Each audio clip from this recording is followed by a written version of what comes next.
Scientists have found fossils that prove unicorns existed, but they were actually pretty terrifying. Millions of children all over the world have grown up with tales of unicorns, with their imaginations fed by the pretty creatures in movies like Legend and the Harry Potter franchise, not to mention My Little Pony. However, the real animals behind the unicorn myths are more likely to give kids nightmares than sweet dreams. Stories about unicorns were around a long time before Hasbro churned out its first rainbow-colored plastic toy. The fantastical creatures are associated with Greek myths. However, to the ancient Greeks, they were not considered myths at all, but real live animals from India. These early unicorns were not the graceful creatures we think of today. In fact, Greek historian Ctesias gave us the first account in the 5th century BC and describes them as wild asses with long horns. We hear of them again from Pliny the Elder in the 1st century AD, who says they had the head of a stag, the feet of an elephant, and the tail of a boar, while the rest of the body is like that of a horse. The single-horned magical beast is not only a European myth, but China and Japan both have their own versions of unicorns, the Killin and Kirin, respectively. The Killin was said to appear before the birth or death of someone important. It wasn't particularly horse-like, though, with a curled horn and a scaly green deer's body and a lion's head. Some people believe the Bible contains references to unicorns, although most scholars say this is actually a mistranslation of the Hebrew word re'em. These creatures are mentioned 9 times in the Bible, where they're symbols of strength, but the word most likely refers to an ancient variety of ox. Strength continued to be one of the attributes assigned to unicorns into the Middle Ages. An Alexandrian merchant and traveler from the 6th century, Cosmas Indikapliostis, passed on Ethiopian accounts of the unicorn being a ferocious beast with its power originating in its horn. Saint Isidore of Seville, who lived in the 7th century, also described the unicorn as a strong animal able to kill elephants by stabbing them in the stomach. During this time, unicorns weren't all mystical horses yet, sometimes still being described as more like asses or goats.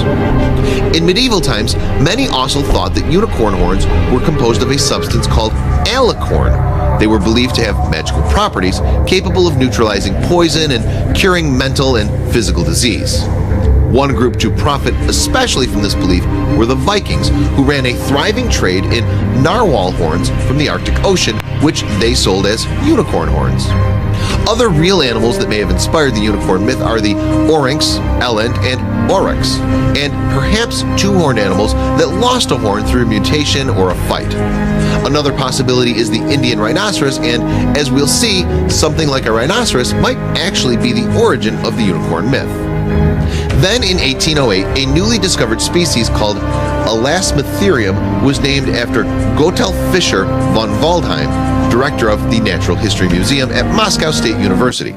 Previously, the Elasmotherium had only been identified by fossils and was believed to have been extinct for 350,000 years. Brandt suspected the Siberian Elasmotherium of being the basis of a Tatar myth about a unicorn with a gigantic horn. However, since the Elasmotherium was thought to have disappeared about 350,000 years ago, no humans would have been around to see them. Then in March of last year, the skull of an Elasmotherium was unearthed in Kazakhstan, putting the date of extinction much later, only 29,000 years ago. Now there was at least a chance that Elasmotherium would have been around long enough to be seen by humans and inspire the unicorn legend. Unfortunately, for those who like to think of unicorns as the graceful white-haired horses that feature on posters, usually with a rainbow in the background, the Elasmotherium was not quite so dainty. Rather than being an ethereal pony, it was closer to being a terrifying monster rhinoceros. The Siberian Elasmotherium would have been an intimidating sight, standing around 6 or 7 feet tall and 15 feet long, most likely covered in fur like a mammoth. These mighty animals weighed 4.5 tons. No definite size has yet been given for the horn, but it may have been up to 6 inches long. As its name suggests, the Siberian Elasmotherium roamed western Siberia. They were also to be found in southwestern Russia and further south into Eastern Europe. Despite its fearsome appearance, it was a herbivore, like the modern rhinoceros, grazing over large areas. Most likely, the south of western Siberia was a refugium where this rhino preserved the longest in comparison with the rest of its range, paleontologist Andy Svansky told Phys.org. There's another possibility that it could migrate and dwell for a while in the more southern areas. Although it's possible that modern humans encountered the Elasmotherium, it's not entirely certain that they did. Some, like cryptocologist Willie Ley, suspect that stories about the species have survived from the prehistoric era, but some accounts, like that of 10th century traveler Ibn Fadlan, seem to describe the giant rhinoceros too accurately to be merely retelling a myth.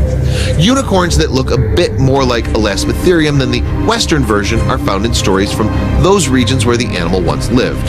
An old Turkic book contains a description of the Chinese unicorn, Qilin, as a quadrupled with the body of a deer, the tail of a cow, the head of a sheep, the limbs of a horse, the hooves of a cow, and a big horn.